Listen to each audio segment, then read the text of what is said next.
I think I was an artist from being a child. Like I was that child.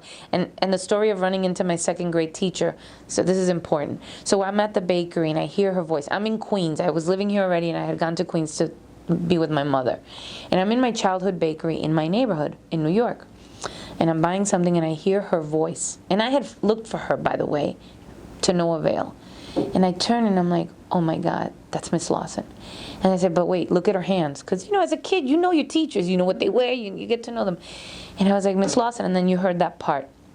The first thing she said is, like, what did you do with your life? And I was, of course, crying. I was a mess. I said, Miss Lawson, I'm in the arts. She goes, of course you were. And then she turned to her friend and she was like, this child was artistic, a behavior issue, until she got to my class. And I go, and I'm in schools, I'm an educator. And she was crying even more. And then she said, she goes, I'm so proud of you. And then I'm a mess.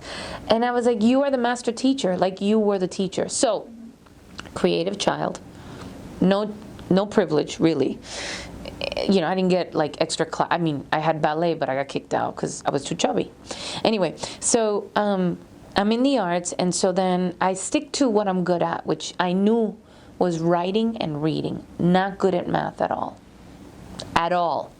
So that's what I got no college coaches, none of that. I went to college. My friend was like, what are you majoring in? I'm like, I have no idea. She's like, well, do literature. I was like, well, what is that about? She's like, just you read books and you write reports. I'm like, oh, I could do that. I ended up getting into teaching. So I got my, you know, whatever, to do secondary education, whatever. Loving literature, loving writing.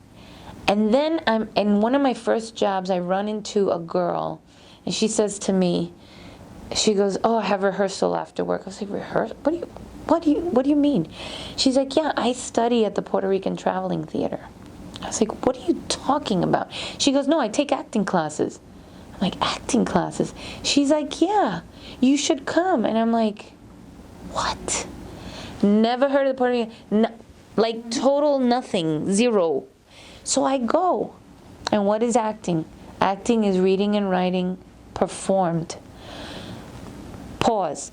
In my life, even as a child and growing up, I was a natural storyteller. I would make my friends laugh. Like, there were natural things in my personality that sort of...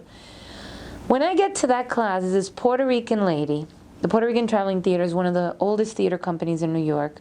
The two leaders at the time were Actors Studio, Latina women, one of the few, Rita Moreno, Miriam Colon, Alba Oms, that worked directly with Lee Strasberg. And our acting teacher, Alba and Miriam, would say, okay, you're not going to get the leads in the Shakespeares. So you're going to do them here. You're going to be classically trained so that when you do, you'll be ready. And this is the best work to do the theater, you know. I started going to those classes because it was like a fish in water. Like I had found the thing of this artist child that didn't have her thing.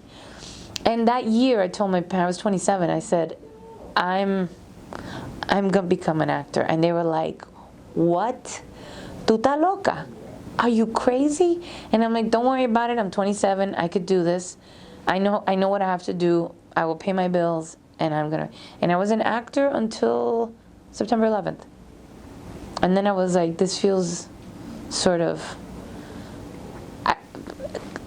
added element. I survived September 11th, because I was there. And then I was like, meaning of life moment. And I was like, how could I be auditioning for heroin addicts when there's a world to change? So then I changed the trajectory. So they were not happy, but they came to all the plays. And I think my parents don't really know what I do exactly. My mother's 88 and my father's 91. They don't, you know, it's not secretary, it's not a doctor, it's not a photographer. It's sort of like she's smiling, she has pictures, she's with kids. They treat her well, they're very nice here. And so they're proud of me, but they couldn't tell you like, oh, ella hace esto. Yeah. So they were dismayed, but I think they had no choice because it was my life. So, yeah. But you got, you know, it's like I had the guts to do it. It would have been different if I said to them, I'm going to be an artist, but you got to continue to support me. Because I was like, I'm going to be an artist, but I'm supporting myself.